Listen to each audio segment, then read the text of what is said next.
day and welcome po sa panibago na ng mga episode ng aming channel at ako nga po pala ulit si Allen ng Greenyard TV and para naman sa vlog natin for today, isi-share ko naman sa inyo yung mga halaman na sabihin nating I regret buying o kaya naman ay nagregret ako during that time na binili natin sila. So iisa-isahin natin yung mga halaman na yan. Siyempre, bago tayo magsimula, sa mga bago pa lamang po sa aming channel, huwag niyo pong kakalimutan na mag-like, share, and subscribe and pakihit na rin po yung notification bell para maging updated kayo sa mga susunod pa naming videos. Please also visit and support na rin po yung aming Facebook and Instagram page, Greenyard PH po. At sa mga gustong bumisita sa aming garden na andito po sa screen yung aming complete address. Unahin na natin sa ating listahan yung isa sa pinaka medyo may presyo natin na na-purchase na halaman. Ito po yung Monstera borsigiana. So dito kasi sa Monstera borsigiana na ito, kaya natin medyo na-regret kasi medyo mahal or pricey yung pagkakabili natin dito. Kasi umaabot to ng 100,000 itong halaman na to dahil na rin dun sa dami or sa lago niya. Una-una kaya natin binili ito ay syempre para ma-resell or di kaya naman ay makakuha tayo ng mga cuttings. Siguro kaya ako masasabing na-regret natin to dahil doon sa oras na binili natin siya.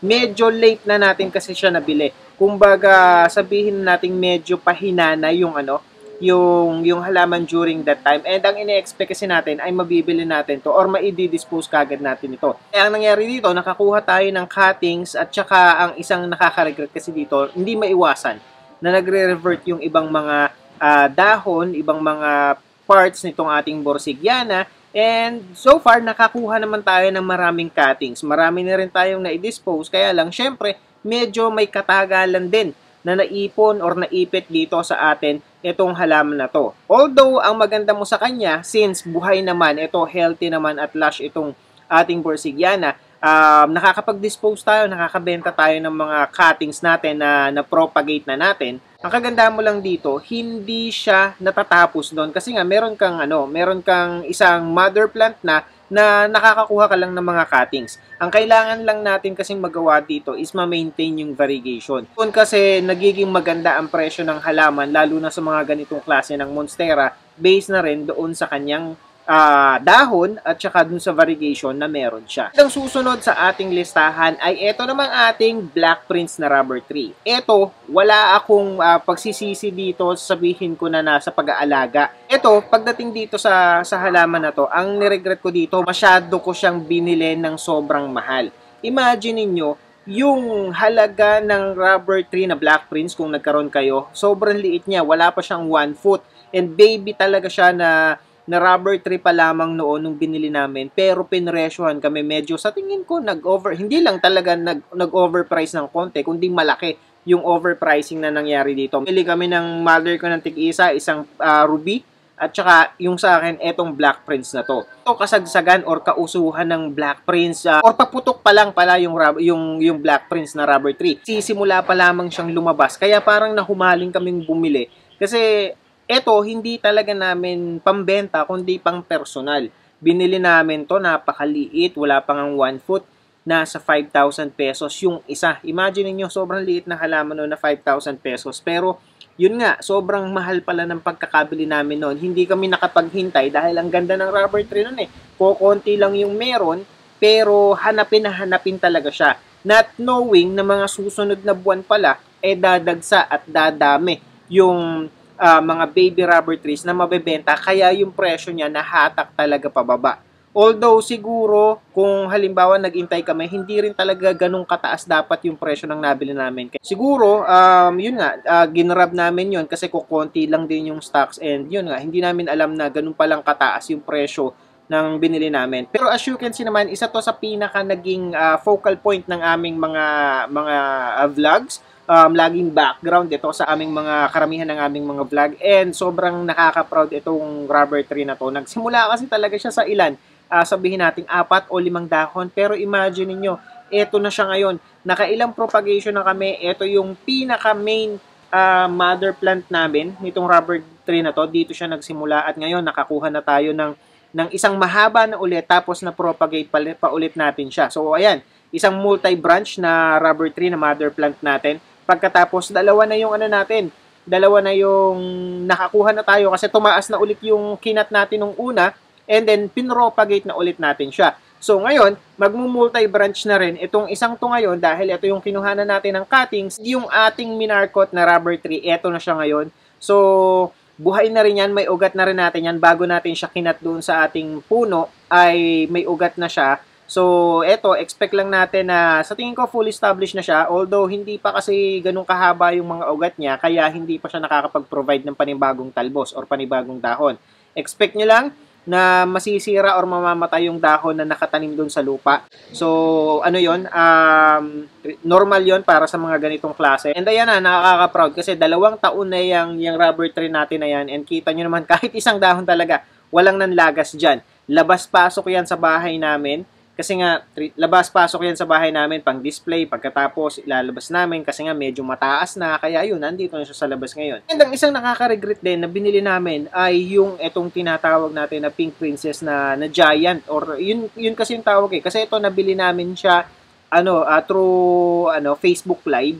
So, nakakahinayang kasi akala namin magtutuloy-tuloy yung variegation nitong Pink Princess na ito, pero hindi wala nang lumabas na ma-pink dito sa ating mga dahon. Kaya parang although hindi naman kamahalan yung yung bili natin dito, pero kasi syempre kakahinayang dahil wala yung ganda o yung variegation. Ang nagdadala kasi sa mga Pink Princess is yung variegation na kulay pink ng dahon nila. The more na mas malaki yung variegation ng inyong Pink Princess, mas stunning yung inyong mga halaman.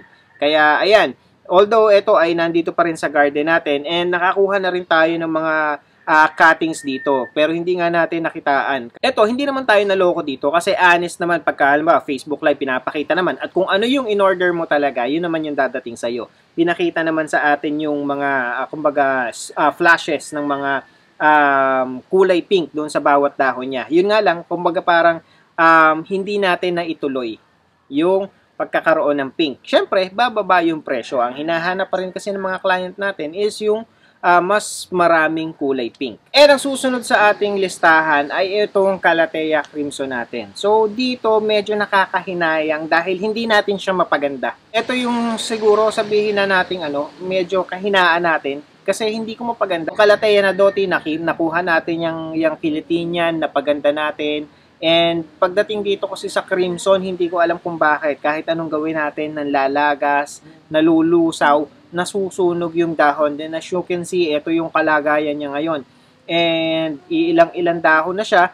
At ayaw talaga niyang kumapal Ayaw niya talagang lumago kahit anong gawin natin. Palitan mo ng soil, isama mo sa mga karamihan ng Calatheas mo. Katulad ng sa doti, ilagay mo siya sa karamihan ng mga halaman.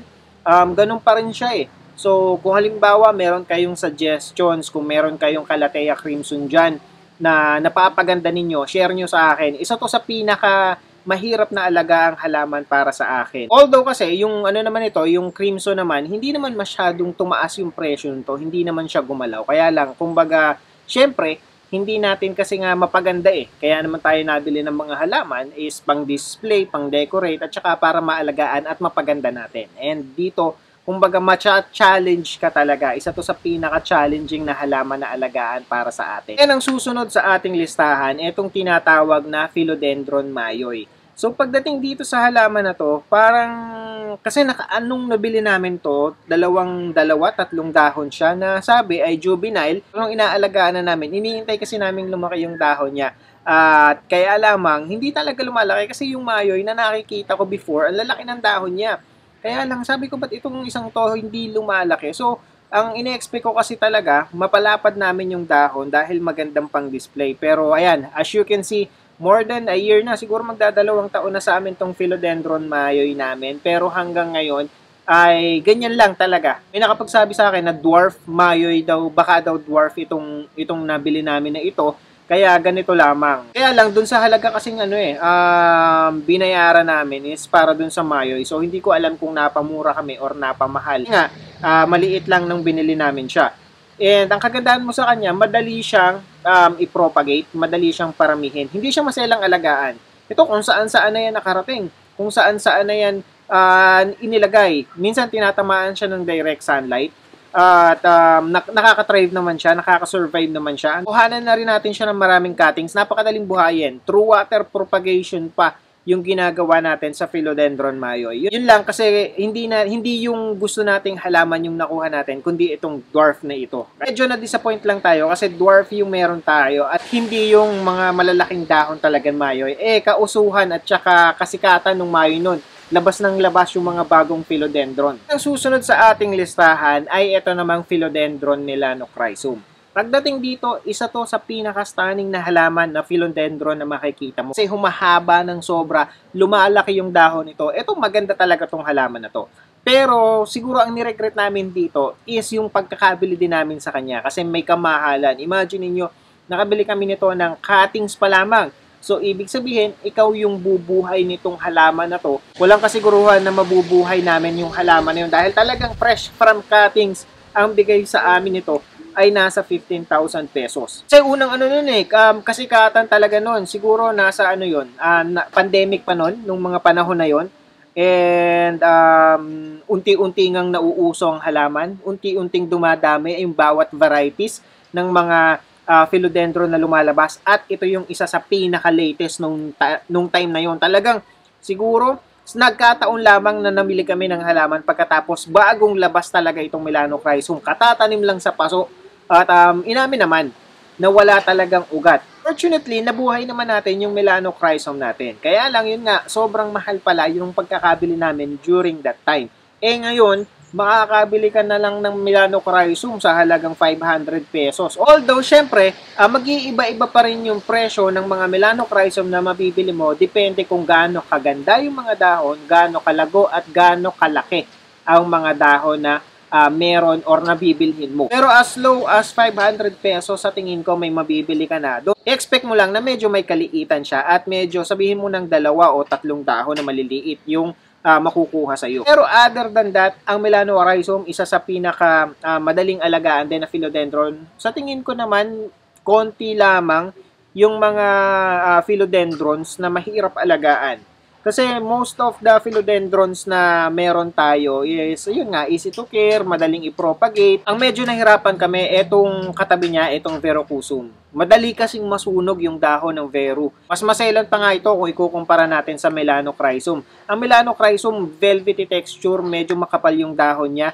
At hindi naman hindi siya sirain yung dahon niya. Kaya lang, mas more on parang pagka nabutas kasi siya, yung nagbubutas-butas. Pero yung sa sunog, mas sunugin itong ating Verrucosum. Pero pagka naibigay mo naman yung sa kanya, yung proper care, maganda rin talaga ang alagaan itong Verrucosum. Wag mo lang talagang hahayaan na tamaan ng direct sunlight kasi siguradong masusunog. Mabilis masunog ang dahon nito. Manipis lang kasi siya nagsusunod sa ating listahan ay ito namang Giant Marble Queen. Dating dito sa Giant Marble Queen, siguro ang nakaka-regret dito, parang medyo na-disappoint lang ako dahil bukod sa, syempre, malalaki talaga yung dahon niya, pero hindi ba siya katulad nitong nitong ating Marble Queen la ordinary, itong maliliit ang dahon. Kasi dito, very consistent yung variegation na inilalabas niya. And as you can see, ayan, lumalaki na rin yung mga dahon. Dito kasi mas more on nagiging green yung yung mga dahon niya, hindi lumalabas yung variegation, hindi lumalabas yung ini-expect mo. Pagkatapos, mas madali siyang kapitan ng mga sakit, ng mga fungus. Kaya ang nangyayari sa kanya, madaling manlagas yung dahon niya. Ang malaking problema mo dito, ang lalaki kasi ng dahon niya. So, ang lalaki ng space na nakakain ng bawat dahon niya. So, kapag ka namatay yung isang dahon, dito, kitang-kita mo na kagad na may kulang dito sa ating Giant Marble Queen. And as you can see, ayan, gumapang na nga dito sa wall ng bahay natin. Pagkatapos, ay naubos na yung pinakadahon doon sa doon sa pinaka may pole niya. Dati kasi punong-puno yan Parang siya, mabilis siyang mamatay, mabilis siyang masira, madali siyang malagasan ng dahon. Unlike dito sa natin sa Marble Queen natin na ordinary. Matibay and subok na siya. Pagkatapos mabilis ka pa kapalin, palaguin, mabilis alagaan, madaling alagaan. Ito kahit anong pang-spray na, in-spray natin dito. Pero bumabalik at bumabalik yung yung mga naninirahan sa kanya na sumisira doon sa dahon niya. Yung mga aphids na yan, tsaka yung mga mapuputi na yan, na hindi na siya talaga totally nawawala. And ang isa pa, ayan, medyo may kataasan na siya. So, maaaring siguro kumuha na tayo ng mga cuttings nito. Actually, nakapag-cuttings tayo before, pero unfortunately, hindi siya nabuhay eh.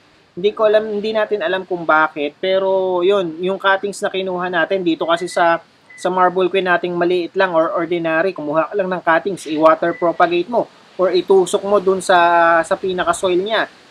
Buhay na kagad yan eh. Pero dito, ayan, hindi pa tayo nakakabuhay. Kung ano yung nakikita natin na yan, kukunin natin yung mga yan, kakatings natin, then water propagate, tsaka iyan natin, soil propagate natin yan. So, yun lang po, and I hope nakatulong at nag-enjoy kayo sa panonood ng video na to. And again, sa mga bago pa lamang po sa aming channel, huwag niyo pong kakalimutan ng like, share, and subscribe, and pakihit na rin po yung notification bell para maging updated kayo sa mga susunod pa naming videos. Magkita-kita po ulit tayo sa susunod na episode ng Green Yard TV, and thank you for watching.